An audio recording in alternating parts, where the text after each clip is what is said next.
This isn't the intro. This is not going It's to not. YouTube. No. It's definitely not going on YouTube.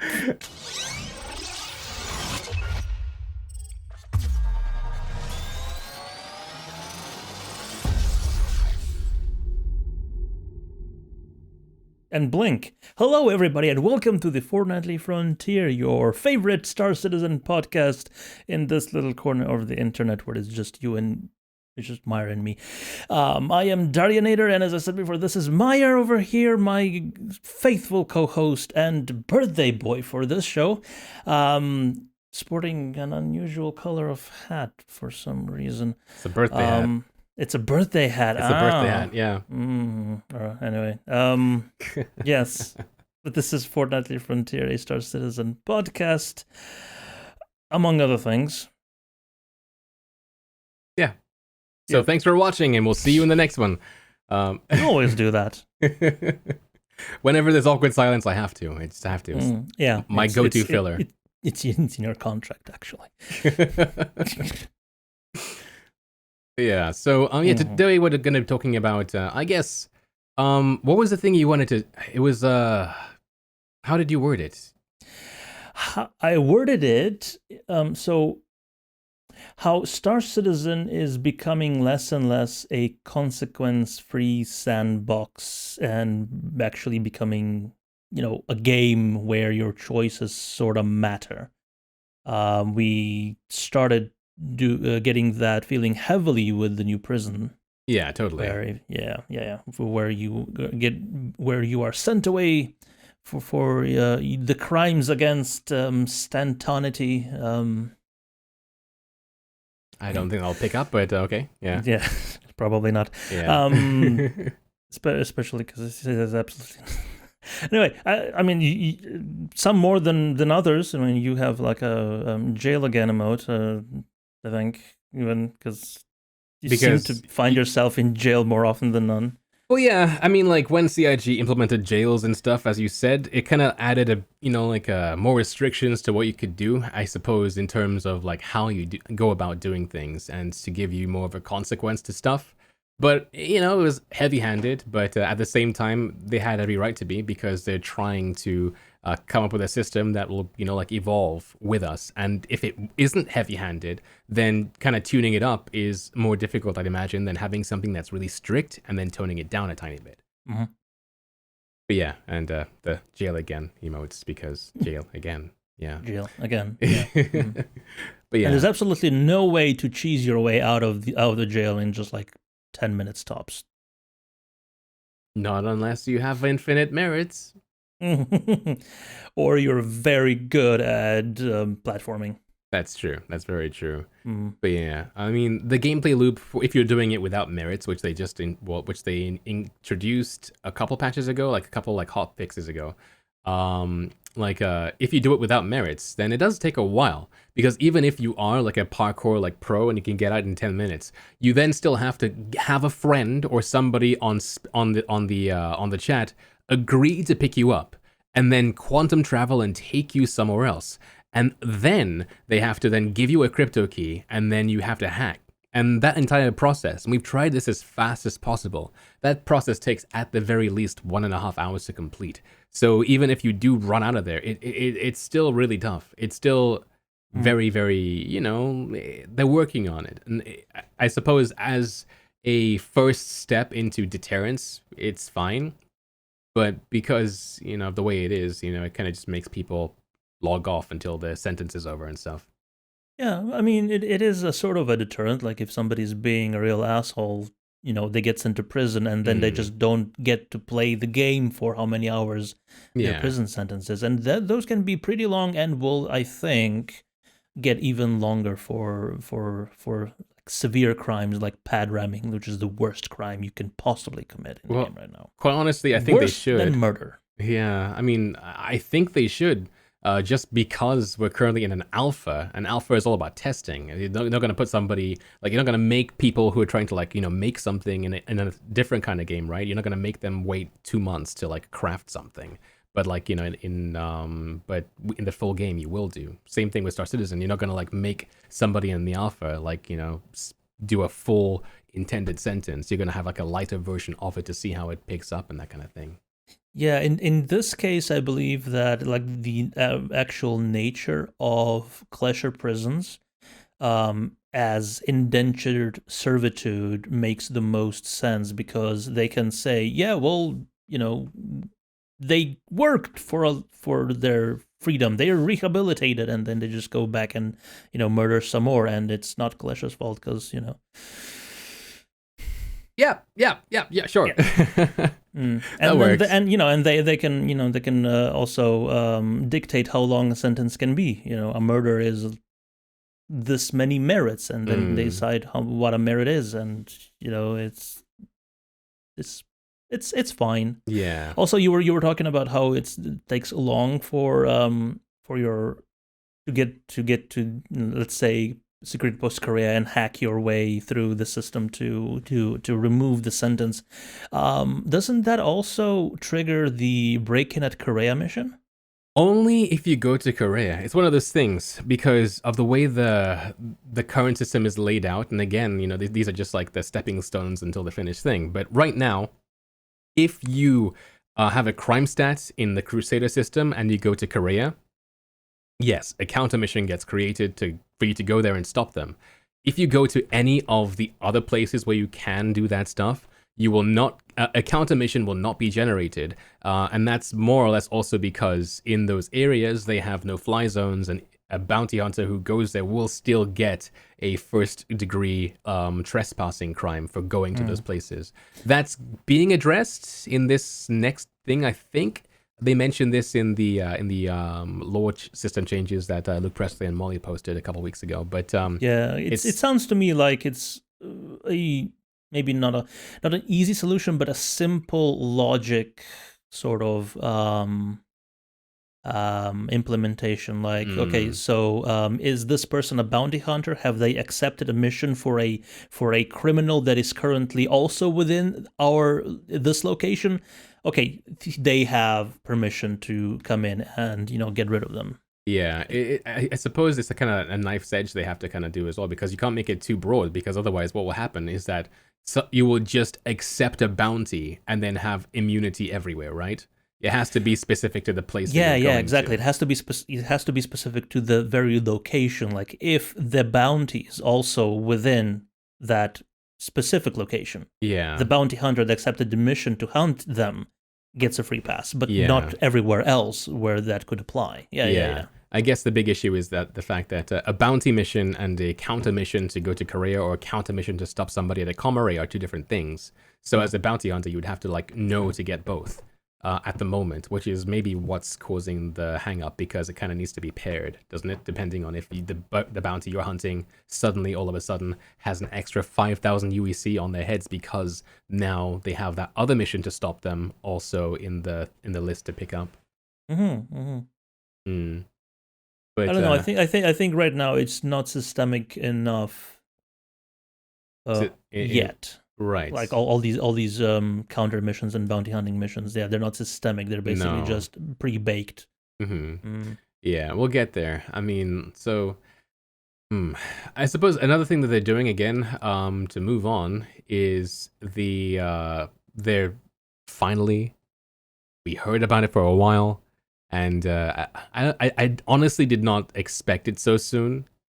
But for it to come in the news 2 weeks before a expected release, it's crazy. They're curtailing the green zones, or at least they're diminishing them slightly. They're not being removed completely because of some limitations, I imagine, to do with the fact that there are no security turrets inside a building, and security guards are dumzo. So yeah. But so we're moving on to tier 1 from tier 0. Yeah. So finally, what does it mean? They're removing the green zones for ships outside rest stops. They did not mention Port Olisar, even though technically Port Olisar is a rest stop. They didn't mention PO, but they mentioned rest stops in general. No, yeah. All they said was rest stops. And so there is no longer going to be a like a DMZ thing. You're not going to be able to just not fire as if all of a sudden your ship has been like mind controlled. The zone will still exist, but you can fire and attack people. If you're do you want to describe how it works so I don't So you can still fire. You can now fire in these zones. Mhm. You can lock missiles, but all of these are considered felonies. Primarily the locking of missiles. If you fire Yeah. and you miss something, you're fine. Oh, sorry. If you fire and hit somebody, yes, that would be considered a felony. So basically, causing damage or announcing clear intent to cause damage would be against a lawful person. Let's be clear. If you are a lawful person and a criminal or someone with a crime stat comes in, you are free to take them on alongside the the station turrets. Yeah, and that would probably count to your 5 a day of call to arms. Speaking of the turrets, they're also beefing up the turrets too. Oh yes. To give them size 10 guns. Are they size 10 guns or are they size 10 turrets with size 9 guns? I wouldn't know the difference. I mean, maybe, yeah. So they're called size 10 turrets. So I'd imagine, yeah, you're right, size 9 guns. They're not going to have like a javelin, is it the Idris or a javelin that has a size 10 gun on it? It is the javelin, and we're still getting those. Yeah. I mean, we've seen. Can you imagine Port Olisar with those honkers? Courtesy of Hurston They're bigger Dynamics. than most ships right now. Be cool to see for sure. It'd be really cool to see. And if they actually also it was on a ISC a couple of weeks ago where they talked about improving how AI turrets aim and fire. Right. So right now I believe it's just a predetermined percentage of how many times they hit and how many times they miss. But because of the desync and everything, they basically miss all the time. Now they're gonna have sort of skill levels, and if those turrets start hitting, the ships are gonna be done. Yeah. What's interesting is that you can also destroy those turrets though as well. If you're capable of not being hit in the first place, you can take them down. It doesn't mean that people who are in red orgs and stuff and are able to organize piracy and stuff. It doesn't mean that you'll be able to hold stations and prevent people from landing there, because the respawn timer at the moment, as stated, is still only 5 minutes. But I'm sure that could change depending on if CIG want things to go down that route, because not only will those things respawn, but also the more people that have crime stats, those crime stats now add up in a vicinity to increase what they call a heat. And the higher the heat, the more security people will come to try and stop and taking you down. And I'd be interested to see. Very GTA. Very GTA. I'd be very interested to see exactly how many, how much heat you can build, and properly just get everybody with 5 stars over in a station and then just duke it out with the Navy until you get taken out when you're like, hey, it's the first time we actually see an Idris in game. Can you imagine? That'd be interesting. That would be an amazing roll-in, like reveal. That would be, because we know that they have been working on the Idris to be a thing to fight for quite a while, with the Arlington shipjacker mission that they haven't talked about. It just disappeared. But work from home and all that stuff, I'm sure, has screwed a lot of that out. Yeah, the Arlington missions are still in, but the finale is not. The finale is missing. Yeah. Well, right now the finale guy, instead of the Idris, is piloting a Retaliator, I believe. Yeah. So they stole a Retaliator instead of an Idris. That's kind of fizzles out the whole importance of the gang. I mean, with that mission though, I mean, the initial thing is that they attempted to steal an Idris, and then they fled, and so you're killing them because they tried. But I guess the conclusion will eventually be you killed all his family. He got mega pissed and succeeded by himself, and now he has this Idris. So or something. We'll see. I don't see how else he'd have the Idris at the end if you've killed all his family. Yeah, it's like you need like 25 people to run an address at Mm, all time, like all the turrets, all the posts and everything. Yeah, yeah, big family. yeah. Spurious says that locking friendlies is also a crime now as well, which is a really nice fix. But But I'm hoping that will be added to the mhm, little prompt, um, where like when you're killed, you have the option to either report or not report that as a crime. right. So maybe just locking targets on a friendly will also result in having the ability, the possibility to either report it or not report it, because then it's So how I think it'll happen is that right now, if you and I are out in deep space and I tag you with a laser, my pip goes red for you. But for everybody else around me, because I don't have a crime stat, I'm still green. So I think what will happen is basically it gives you the right to retaliate, but it won't give me a crime stat rating if I lock on you. Um, Mhm. but however, I believe if I do this in an armistice zone, that will count as an armistice zone transgression. Oh yeah, Yeah, definitely though, yeah. yeah. I do like the idea of it for sure. Yeah, it's getting more and more intricate and uh lively, I guess. That's one way of putting it. Mm, yeah. So I'm really looking forward to this because while because it's only just the rest stops and stuff, it's not gonna be that crazy. I mean, but the fact that well, I mean, we don't know if Port Olisar is gonna be part of this list. I really Mhm. wonder. I really just wonder what they're gonna be doing with PO. It's so outdated and stuff like that. It's supposed to be the equivalent of Everest Harbor for Crusader. That's its role Yeah. right there. So it's technically a rest stop, and it is the favorite place for gankers of people during free flights and stuff. Like, if a free flighter somehow manages to make their way to PO because you don't spawn there anymore, they will destroy you. Mm. But yeah, like, I'm looking forward to seeing how it plays out, how the dynamics of the community will be, because like after reading all these like comments and stuff, it seems some people are like, yay, that's cool. We don't need armistice zones, and others are like, oh, we need more CIG. Let me don't give me crime stats for killing people at Comrades and stuff like that. Or Mm. I think the future of it's gonna be that you'll be able to because right now, well, I say once it's released, those outposts and stuff will be their own relay stations for crime reporting, which is how, like, when you're in that bubble, you do a crime, you have a crime stat.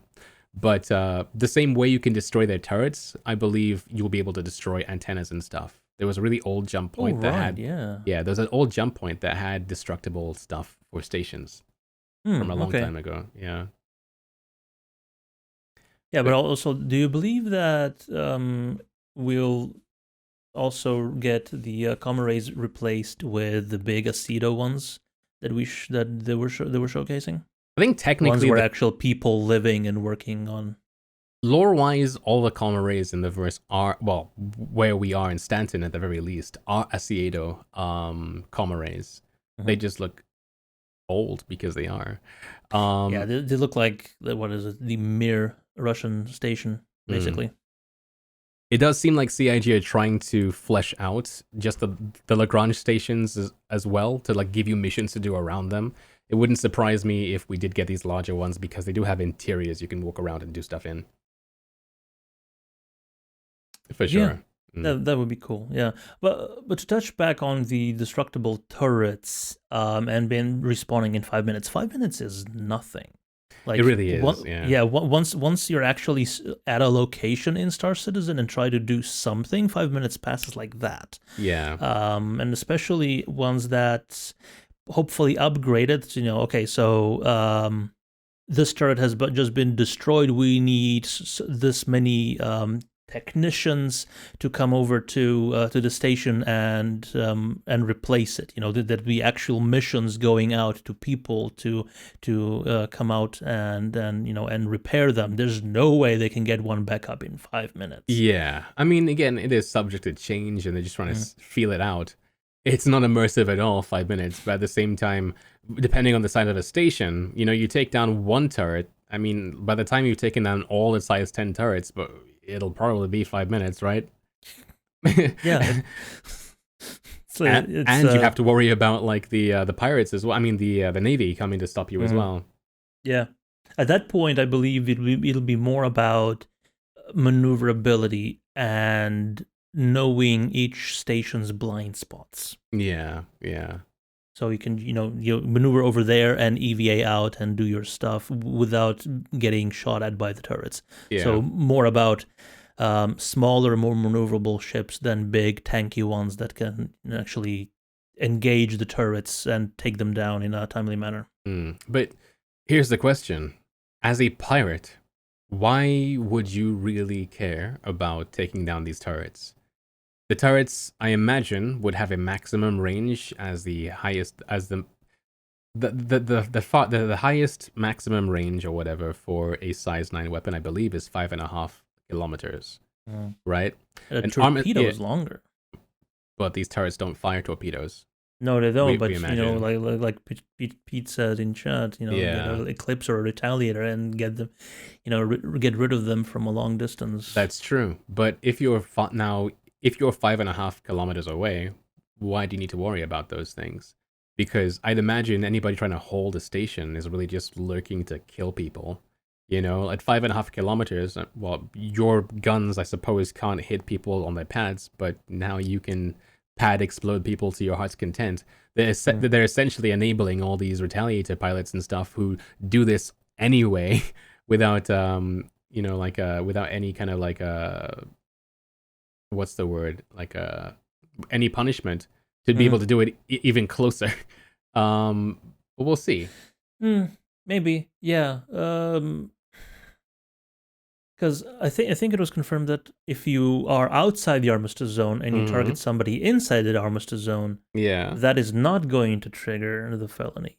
Yes, but then Luke then goes on to say that the armistice zone will be extended to be the maximum range of the highest distance torpedo. So you can't be. Yeah. Okay. So it can, but you can't. It's a weird way of them. So you won't get shot at because of the range of the turrets, but you still will get the felony for doing that. Yeah. But I mean, whenever you look at Port Olisar, and we're using it Port Olisar because that is the biggest use case for all these people, PKing. Like they don't. I mean, apart from getting their ship and taking off, they don't really want to do anything else. They just want to kill people who are taking off. With all it's doing is making them be able to be closer. They don't need to take out those turrets or be that close. So I guess 5 minutes is fine because apart from completely decimating these stations' defenses, there is no point to do it. I just wonder if maybe potentially somewhere we'll get the removal of these distance limitations for guns. Yeah, because if you shoot something in space, it's just gonna go forever until it hits something. That is true. Same with, the torpedoes. You would expect that maybe perhaps in the future, the torpedoes will be able to, you can, get something that's static or moving slowly in your long-range scanners, and then fire the torpedo, wait half an hour, and then tick, your target has been destroyed. Or something like that. Well, for an actual torpedo, I was actually thinking that it is an actual ship with its own intelligence and guidance and radar lock. So it's not reliant on a specific target input from the ship. It's just vague instruction, and you set it off into the destination as soon as it sees whatever it thinks is the correct target. Then it uses its onboard targeting and radar and everything to finish the job.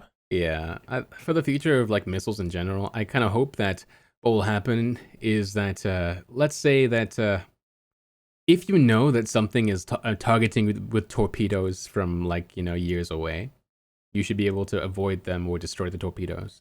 They should be more deadly. They should show up as ships on your radar. Yeah. And I feel like if you're oblivious to torpedoes and missiles, then you should be in trouble. But if you're aware, there should be countermeasures to be able to take care of them without a problem. But it's just going to be one extra target in the field is how I want them to be. we don't know how the new mission commander rework is going to be implemented with, and how The missile the new commander. missile commander. Yeah, Mm. yeah, missile Yeah. commander thing. Yeah, and also Yeah. the new kind of countermeasures, right? Yeah. That was all. That was pushed. There's no real, concrete word on how the new countermeasures will be working or how the countermeasures are going to be working or whatever. But all we know really is that they're in the midst of working on some new missile stuff for next year, and that's causing some like some delays now, and that's why the missileer stuff is moved from 311 to next year sometime. Yeah. It's probably to do with how huge the area you have to cover with SOCS and everything when it comes to missiles, just because they have so much speed and range. Mm. Um, Same limitations you'd expect for the the video comms and stuff, right? From like cross system. yeah, and I guess that's all dependent on several back end features and technology that are still being worked on. Yeah. But Speaking of, I still would like CIG to create a dependency tree for the new roadmap. A dependency tree. Yeah. So you have this feature, let's say missile commander. Yeah. And it's not done. Doesn't say how, it's being worked on. But, to be complete, it needs this, and this feature to be complete. And then you can go, up the tree and see, okay, this is, let's say SOCS is done. This is done, but this third feature is not done. Why isn't it done? Because it's waiting on this feature, and then it's just you can just trace everything, how it's connected, how it's interconnected. So I don't think that trees were promised, but they did say that dependencies and where, let's say that there's a task that they're doing. Let's say various science cargo boxes from 2 years ago that disappeared. They did say that you'd be able to see that task, and then you would see where the devs who were working on the task are now and what they're working on instead, and why that task is no longer being pursued at the moment. Yeah. So it's not a tree, but maybe more like a flow path or something. Yeah. Well, whatever sort of implementation or visualization, but it would be nice to see not just teams working on what and what they stopped working on, and sort of, but what technology or a feature, it depends on what sort of technology and what that technology is what the state of it is, and etc. For future features, not features being worked on currently. I don't think they've ever, with the Jira thing, I don't think they've ever actually put forth future features. I don't think they also actually have that implementation internally. Yeah, it's quite likely that they have meetings. They go, okay, this, and then they put that into the roadmap. Although they do have a vision, a long kind of roadmap idea of what they want, but at the same time, I don't think they put dates and stuff to it until they have these meetings. But it would be nice to see, but I just don't know how feasible it would be. Yeah, and it would make the process of creating the new roadmap even longer. And there's people complaining already that you promised so and so months ago, and it's still not there. Are you? No, because you're creating the foundations for roadmap 1.0 and or 2.0 or whatever, and it's like all the memes. I mean, memes make the world go around, man. I mean, I gotta get my my fake internet points, otherwise I get the shakes. But yeah. It's a good thing Spectrum doesn't have that. Well, a tally of your karma. I'm sure it's there somewhere. I just wish you could downvote people, goddamn. But yes, please. I don't understand why. Trying to be inclusive or whatever, but there needs to be downvotes because some things just don't need to have that much of a, I guess, signal. But the fact that people who subscribe to the same thought can upvote it, but people who do not, then you have this case of the vocal minority always getting upvoted and not being balanced by the rest of the community. Yeah, but then if you don't have downvotes, then you're not being you're being inclusive of everyone, and that is what you have to do in today's society. I suppose, but it's just like it's not like conducive for community. Is that? Yeah. It's not. It really Mm. isn't. It makes Spectrum a crappy place to be. Anyway, so yeah, I suppose one last thing to do with the armistice zones removal is some limitations as to why is it only ships and not for FPS? Mm-hmm. Mm. And Probably has to do with. What does it have to do with? I mean, because I don't know how long ago it was, but basically they said that players are ships, mm, technologically speaking, because they have bones for attaching, armor and weapons, and their behavior is basically the same as ships. mm. So for taking out the ships who are in the zone, like abusing it, obviously you have turrets and you have the navy. For these stations, what do you have? You have derpy AI on That's foot. probably the limitations. Mm. Derpy A on foot, derpy turrets, but I mean, we could go further into it. So we know that with the green zones at the moment, or like, well, the green zones we're getting, locking a missile or hitting somebody who's green will give you, transgressions. What do you think will count as a transgression when you're on foot on a station once the green zones have been completely changed? Hmm. Aiming your weapon at someone. So at somebody directly, but like if At you some. can, That's mm, yeah. Like if you because they have that information. mm-hmm, Like they wouldn't be able to predict hits if they didn't know you're actually aiming at someone before you pull the trigger. That's I think that's basically how FPS stuff works. It's always ray tracing and knowing what it's gonna hit. okay, always you don't press the button then it ray traces. Yeah, I would say Okay, so. right, Just because in a multiplayer game you have to do predictions for to battle lag and netcode. right, okay. Um, So uh, having somebody in the path of your gun. when you're actually at ADS, Right. I but mean, if you don't ADS, it's still the same accuracy in it Star is the Citizen. same accuracy, but because you don't have a pip or a crosshair when you're not ADS, Mm-hmm. then I suppose you could say that you don't actually know where it's gonna hit, and it's not gonna hit in the very dead center of the screen. So you could have one of those gaming monitors with an overlay that shows you like a little crosshair. Yeah.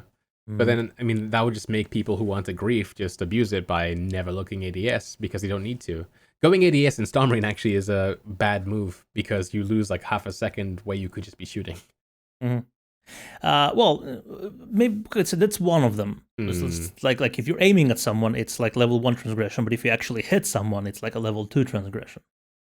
Even if you're not aiming at them, that would be the right. same as locking a missile on another ship, Mm-hmm.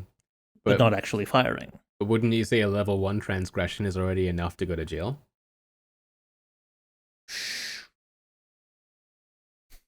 Hmm. No, because you haven't actually committed a crime, I guess. I mean, But locking a missile is counted as a felony, and that puts yeah. you in prison. It is aggravated assault. I mean, like you're doing something with intention. Hmm. Well,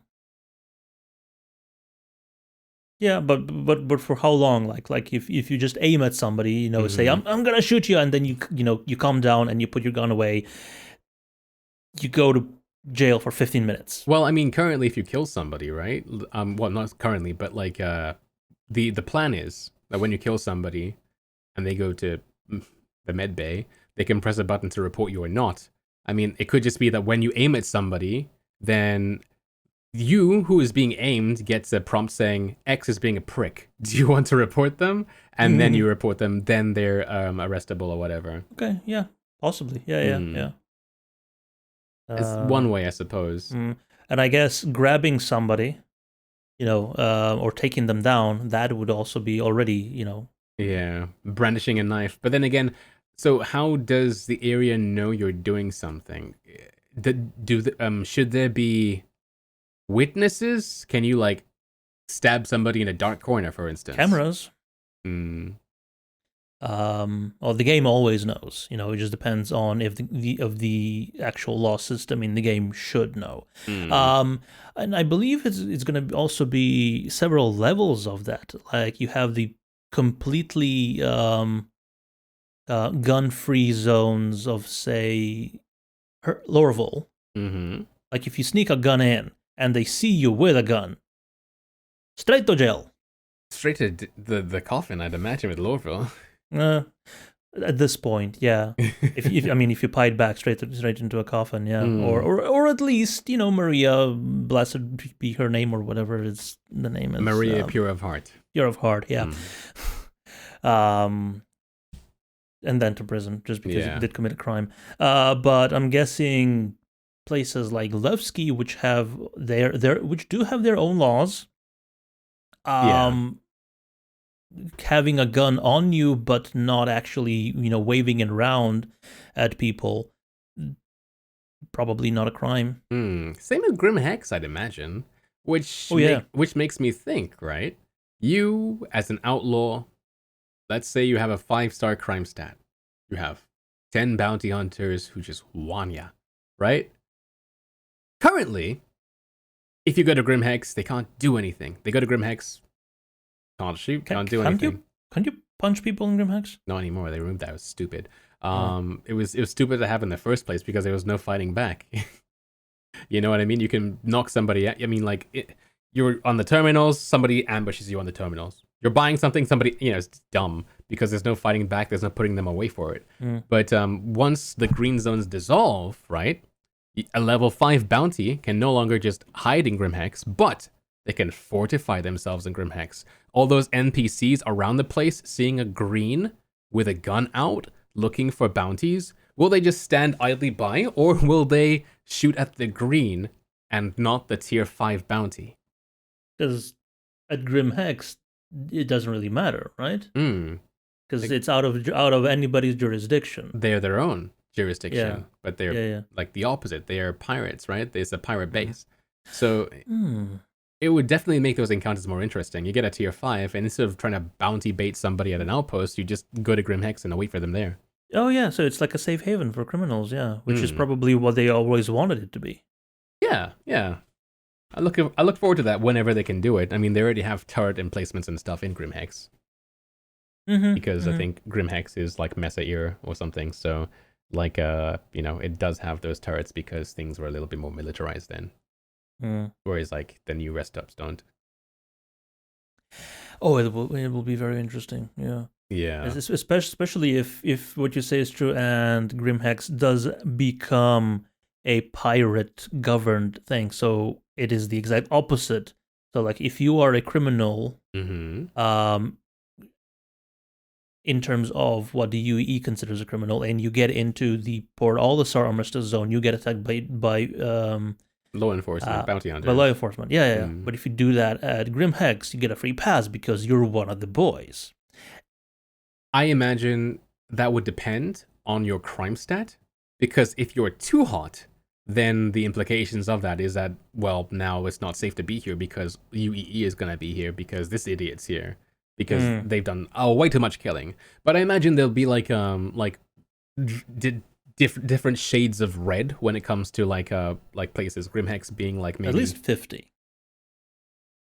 With Grim Hex maybe not necessarily being a maximum a pirate haven. Maybe it's somewhere. But then again, it would only happen if you got intentionally reported, because Grim Hex is outside of a Commorragh coverage. So if you get into Grim Hex space, the reporting system loses your location and doesn't know where to send the new or the Navy to. Yeah. But then again, everybody knows where Grim Hex is. It's kind of hard to imagine the Navy doesn't. That's fair. But yeah, I'm looking forward to seeing exactly what's going to happen with all that stuff. Soon TM. Yeah. Soon TM. Soon TM, yes. Yeah. All of this, not all of this, but a lot of it is coming in 3.11, which is now in Evocati. That has been confirmed. We cannot confirm anything more than that, unfortunately. Don't read a chat, please. Don't read it. Don't look at chat. No. Avert your eyes from the chat. We have no control over it. I mean, we have some control over it, but not a lot. But that's just legal ramifications of criminality that's coming in 3.11. That's also that's sort of adding this level of complexity and life to the game. Moving it away from a inconsequent. I keep saying that it's not an inconsequential. Consequence-free does not equal inconsequential. Consequence-free sandbox that we've had for years now. Yeah. There will be consequences. There have been a bunch, and there are more to come, I'm sure. The one I can't wait for is being able to loot players after they're dead. Yeah. Because right now. Mm-hmm. If you die, the only thing you're about to lose is the gun you have in your hand, and if you see your health quickly dropping, all you have to do is holster that gun, and it will go with you when you respawn. Yeah, I mean, what do you think? I mean, talking about consequences, right? What do you think would be? I mean, for me, right? I feel like if you're doing anything, be it like in FPS or you're racing or something, and your ship crashes and explodes, you get shot to death. When you wake up, you're in your underpants in a hospital. You've lost all that gear. What do you think? I think you're gonna have to have more than one of everything you own. Oh yeah. Maybe insure it. Who knows? Insure your underwear. Yeah. Lootable bodies are gonna require a bit of a change to how player avatars are handled in game right now, because the way it happens right now is you die, your health gets to 0, if your screen turns to black, and the game teleports your avatar to a new location with full health, restores your health, and then you wake up. Yeah, which is why you only lose your gun. Yeah, and which is why... Because when you die, you drop it, and that becomes a separate entity. Your body gets teleported with everything you were wearing. The gun stays behind. Yeah. It's also why when you die in the cold, you still have frost on your visor. But to fix that, they're going to have to create a duplicate of your body with everything you're wearing, while you, as the avatar you're controlling, gets teleported to a different location for respawn. Yeah. The body has to remain there with everything you're wearing, your undersuit, armor, weapons, and consumables, for someone to loot. So how Escape from Tarkov does this is that with Escape from Tarkov, you can ensure every single piece of gear you have from everything, right? When you, and then like while you're in the field, let's say you have a rifle and it's insured, you find a better rifle. You have no space. In Tarkov, you can take off your insured rifle and hide it in a bush where you're pretty sure nobody else will look to get it, right? And then pick up the new gun and then leave the match and the match is over. Then if nobody in that match, after you've left the match, because in Tarkov you can leave whenever you want, after the match is over, if nobody has picked up that gun and taken it out with them, then the following day you will get that item back in insurance as an insured item, right?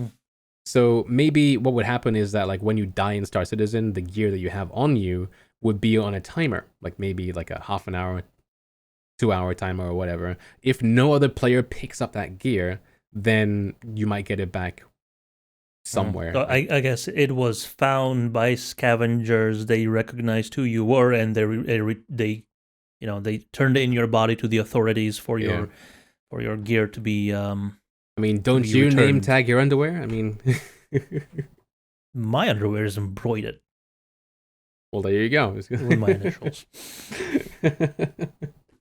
Yeah, it's gonna be balancing reality with gameplay in this instance is going to be very difficult to do. It's like you don't want to have a 5-hour black screen while your body slowly decomposes or is rescued or isn't rescued or whatever it's done to it. You want to wake up, but what happens to the body? Like, if you make your way back to the locations where you died, that's really meta. Yeah. I mean, Minecraft kind of does it. I mean, it's like Minecraft isn't trying to be like a. Minecraft's definitely not trying to be, a living, breathing. Yeah, it's not supposed to be realistic. It's Minecraft. It's a video game. It's Dark Souls. It's a video game. With Star Citizen, it's also a video game, but there's a lot of like immersive elements in there to make it feel more like it's realistic. And I don't know. I mean, we'll see, I guess. Like if you die and your body's rescued by your teammates, it's stored on the ship that you came in before the enemies can get to it and loot it and teabag it or whatever your enemies are wont to do. Yeah. And then you respawn on the same ship because it's a medical ship or it has a bed. It's like, why is my body there? It's like, what quantum nightmare have I woken up in? Right, so Muad'Dib in chat says, since CR is hell-bent on death of a spaceman, your inventory should not be recoverable at all, my 2 cents. I mean, it should be recoverable by somebody, maybe not by yourself going back to the scene of the crime, because that is meta, but maybe if somebody else does it? Or, I don't know. I mean, it's not a bad idea, Muad. I mean, but personally... not even somebody else. Could be just a quanta. Or quantum, quantum singular, that does it, and it's just basically it's then turned into data points, and let's say this scavenger quantum found your body, looted it, and then sold it to a pawn shop, for instance, or whatever. But because it was tagged with your name, you are then informed that your stuff was found, and you can pick it up for a small fee at this location. I mean, if we use the Death of a Spaceman example, I mean, so in Death of a Spaceman, when you die, you don't die forever. When you die, like an invisible counter goes, ooh, 4 left. And then after the 4 deaths, then you're gone for good. After the first death, you wake up in a hospital. So it's likely that a quanta picks up your body, takes you to the hospital, and strips you down or whatever, and your gear is in a locker on the left over there with a hole in it where you got shot. So if that were to be the case, then sure, you would expect to keep your gear if like an NPC killed you. But if a player kills you and wants your gear and takes your gear, then your gear should be gone. So I kind of feel like there needs to be that grace period where you're not able to retrieve your gear. Like maybe like the hospital is sorting it out or something like that. Which will then give the killer like the 10, 15, 20 minutes to say, okay, I do want to loot that guy. Yeah. I'm sure they have much more interested minds sorting out the intricacies of the entire Death of a Spaceman system that's slowly being implemented. Yeah. I mean, if gear had insurance, like it does in Tarkov, that could solve many things. But otherwise, I mean, they'd have to think of other systems. Yeah, but Tarkov is match-based. It's not a persistent universe. No, it's not. But, I mean, again, you could just put if nobody picks X item up after half an hour, then it's yours again. Would be an easy fix. Yeah. But I guess as soon as a container is unloaded, no players there. It's there's nothing to say that this enterprising quantum was there 5 seconds afterwards, and picked up your loot and yeah. I guess we'll see, huh? It'll be interesting. I think for now, the very first implementation is going to be people hoarding a lot of stuff just because they'll be losing all their gear and they don't want to lose their gear. They want to be fully armed to the teeth. I mean, about your point about having more than one thing, I mean, sure, because many people have many ships. If items are physicalized and you can't just go into like a bag of many things for your items, it's quite likely you will have like one of the same suit of clothes in every single multi-cruise ship you own. So it would be like that, I feel. It's gonna take a while to accrue all that. True. Like say you take the Carrack and its gun racks. It has two gun racks with 4 slots of 2 slots. So that's we filled a Carrack in like 10 minutes with 8 people. You can do it with friends, and a Carrack is a multi-cruise ship. yeah, that's true. It's like 16 rifles and 24 pistols that fit in the gun racks of the Carrack, and then it also has 5, like 8, or 9 suit. Yeah, but no, even more. It's like it's got like 12 coffins, whatever they are, the little upright thingies. Yeah. So lots of actual extra stuff that you can put into one of those ships. Yeah. Per ship, it wouldn't take that long to do. I mean, if your group of friends are married to the idea of just having the one ship instead of, I want a Carrack too. Oh, I have a Carrack. Oh, I melted my thing for a Carrack. And everybody has a Carrack and nobody demand the Carrack. Yeah. But that's a different problem that we'll have to wait and see if there's a solution for with NPCs and stuff in the future. Yeah. But then, it's also, what if you lose the Carrack? You also lose all the stuff that was on it. So, like, do you have a base where you have, wardrobes and chests and dungeons full of weapons and armor and, just, waiting to be used because it gets lost in battle? You could, again, that's where insurance comes in. If you're able to, like, have contents insurance for your ship so that if a ship gets blown up, you get it back in the exact same state that it came back, depending on how what you insured it for, like your items on board the ship, your commodities, your weapons. Then why not? You wouldn't have to then have like a hoard that you then have to spend 2 hours like the following day refilling your ship. It would just be back like it is in ED. Yes, especially at Carrack, because you have to go up the ramp and then through all the cargo holds. It's a pain in the ass. And then, like at least there's no elevators. Yeah. On the Carrack? There are elevators in Carrack. Oh, survival. Yeah. Yeah. Anyway, I think we've rambled on enough for this. We have actually rambled on. This is going to be. Oh, it's actually not. If we manage to ramble on for just maybe 7 or 8 more minutes, we will break that 1 hour limit. But I refuse. I'm pretty rambled out. Yeah. All right. Well, in that case, play us off, Dari. Thank you so much for watching. I have been Darjanator, over there has been my co-host Myre, and this has been yet another riveting episode of Fortnightly Frontier, the best Star Citizen podcast in the verse. Here. And in the verse. Here. In the verse, just this little very, very thin slice of the verse where it's just Myre and me. And if I haven't said this before, happy birthday, Myre. Thank you. Happy birthday, Myre. And happy birthday, everybody else, I guess. Bye. Yeah. Happy birthday out there to all people whose birthday is today or tomorrow or whenever you watch this. Watch this on your birthday. It'll be your special birthday episode. I'm going to keep talking, but you'll probably stop the video by now.